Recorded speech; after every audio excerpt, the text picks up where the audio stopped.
Hi teachers, today we will see as a teacher with a different platform like Zoom or Google Meet how you can take online lecture on Studentink. First we will log in as a teacher, click on Super button, create live lecture detail, Academy, Standard,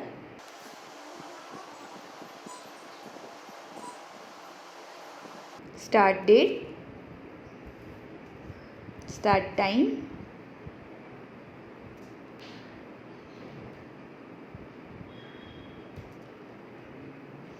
live lecture detail. Here friends, in this box you have post the link of the platform at where you are going to conduct meeting. For example, we want to pass a Google Meet link. For that, open your Gmail, click on Google Meet, new meeting, start instant meeting.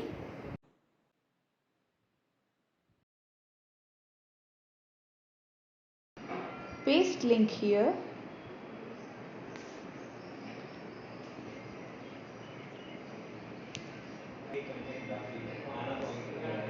and publish. Now created lecture is uploaded or not. For that, click on academics here. To check that, click on academic. You can see here the upcoming lecture is created. Click on it here. You can see the lecture is created. Teachers, please note, as student will join the lecture, automatic attendance will start, and as student will leave, the entry will also enter. Thank you.